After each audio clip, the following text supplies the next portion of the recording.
Hoje nós lembramos o dia da Bíblia, dia das Sagradas Escrituras. A Bíblia como luz, como fonte de vida e inspiração para nós. Esse dia da Bíblia, nós podemos, ou eu posso perguntar, como foi o mês da Bíblia para você, para mim? Nesse mês da Bíblia, irmão, o que você fez de diferente? Nesse mês da Bíblia, como você deu destaque a este livro durante este mês? Será que você poderia fazer uma avaliação de como foi o mês da Bíblia desse ano na sua vida? Será que o modo que eu agi em relação à palavra de Deus, a Bíblia, é correto? Curiosamente, aqui na nossa paróquia, durante esse mês da Bíblia, embora a motivação foi tão fraca, né? Nós vendemos 3 Bíblias, 1, 2, 3. E ontem, depois da minha fala, vendemos mais uma. Vocês não acham que nós somos bastante medíocres com a palavra de Deus? E nós precisávamos ter um outro comportamento com este livro? Por que será que nós católicos, somos tão assim devagar na relação das Escrituras, da Bíblia? Por que será? O que será que falta em nós? Certamente nos faltou catequese. Você poderia dar desculpa: eu não tenho tempo. A minha vida é tão ocupada que eu não tenho tempo para ler as Escrituras. Eu tenho tanta coisa para fazer, irmão. O inferno é o caminho mais perto, o céu é mais longo. Minha vida é uma correria, seu padre, que não dá nem tempo para ler a Bíblia. Quando eu chego à noite para dormir, estou tão cansado que eu nem consigo abrir a Bíblia para ler um versículo. A gente precisa mudar, irmãos. Você sabe que eu sou um padre apaixonado pela Bíblia. Sempre fui. Antes de eu ir para o seminário, eu havia lido a Bíblia 3 vezes. Pois quando eu vejo os meninos que vão para o seminário, eu pergunto assim: depois que você lê 3 vezes a Bíblia, você vai para o seminário. Como eu falo também, brincando para os casais: você quer se casar? Pois come 1 quilo de sal. Depois pode casar. Se não comer 1 quilo de sal, não adianta casar, que não vai dar certo. E a gente lia a Bíblia, molequinho, à luz da lamparina. Tinha luz elétrica.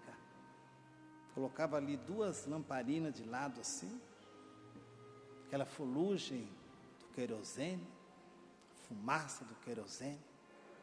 A gente lia a Bíblia. Eu tinha minha avó Isabel, ela gostava que eu lesse a Bíblia em voz alta, para ela ouvir. E ela que me entusiasmava a ler a Escritura, a Bíblia. Também próximo da nossa casa, do nosso sítio, havia uma família protestante, batista.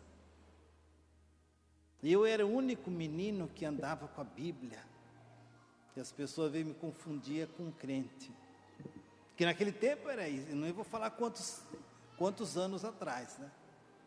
Era raro. E mais raro ainda ler as Escrituras.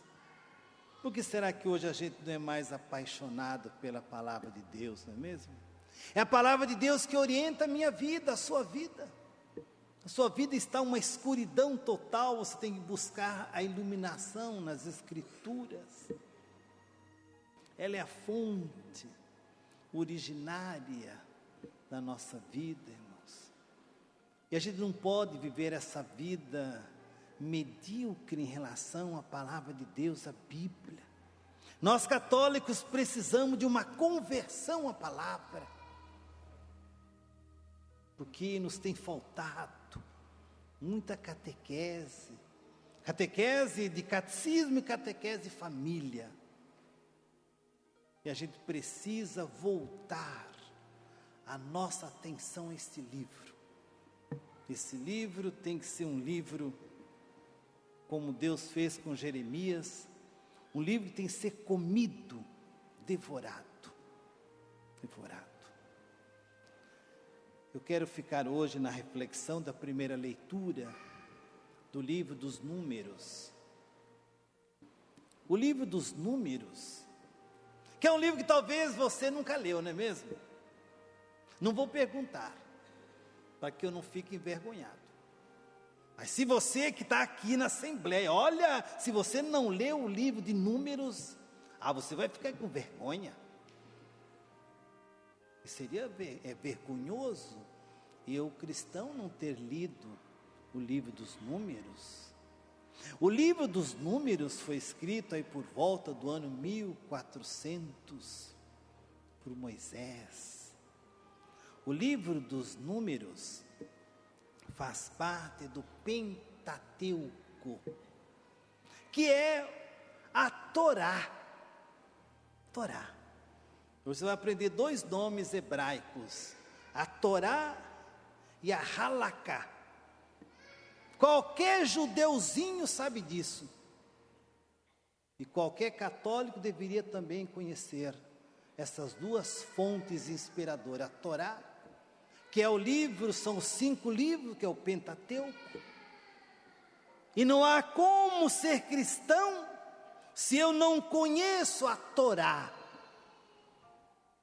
a lei, o livro da lei. Os 5 livros, Gênesis, Êxodo, Levítico, Números e Deuteronômio. Vamos repetir? Vamos? Gênesis, Êxodo, Levítico, Números e Deuteronômio. E a gente tem que decorar isto.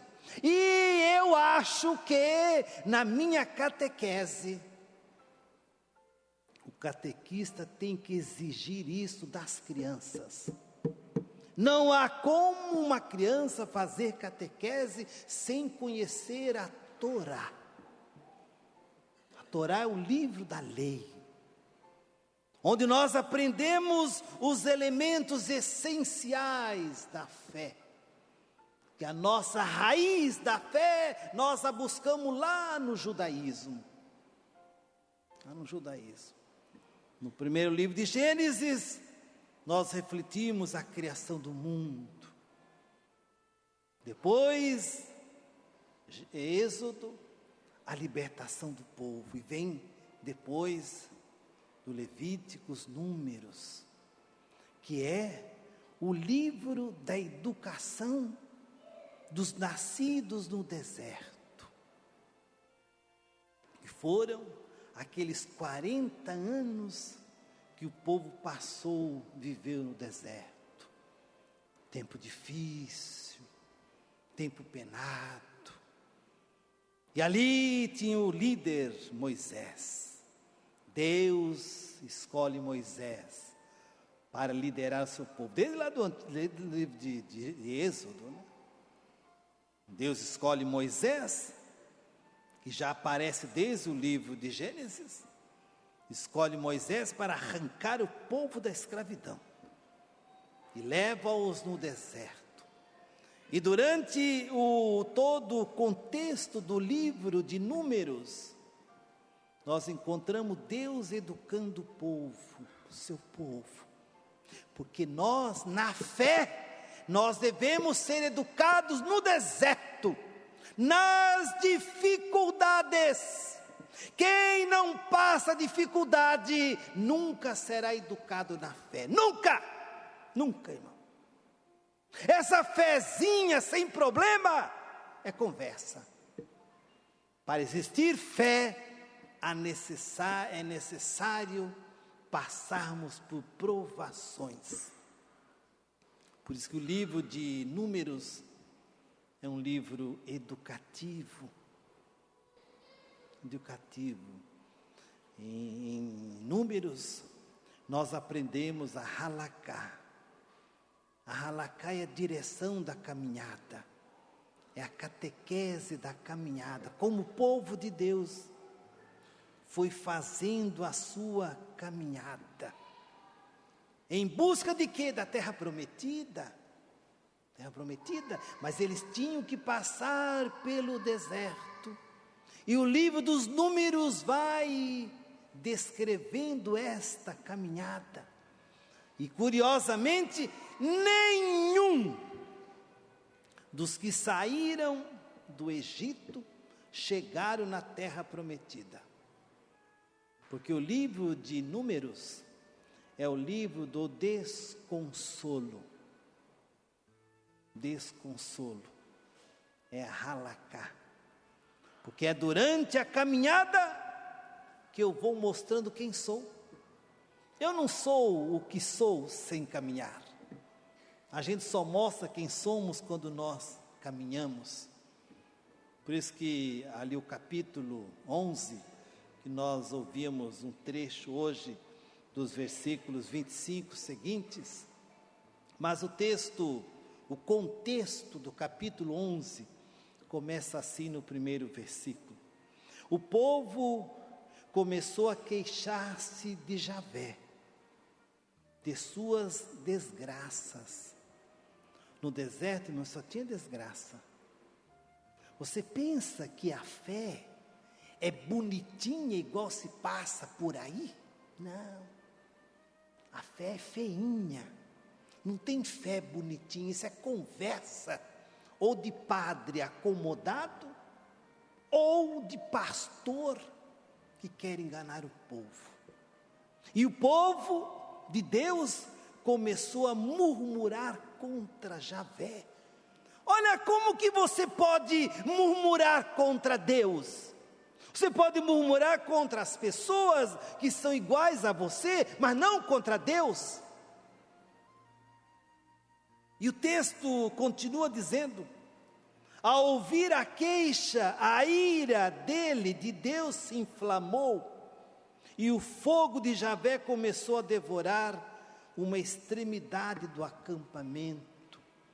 O povo vivia em acampamento, o povo não tinha lugar fixo. O povo do livro dos Números era nômade. Eles viviam de acampamento em acampamento. Quando as coisas pioravam aqui, eles levantavam o acampamento e iam para outro espaço até encontrar a terra prometida, e passaram por esse caminho durante 40 anos. 40 anos. Você, irmão, quando pedir alguma coisa para Deus, espere 40 anos para Deus lhe dar.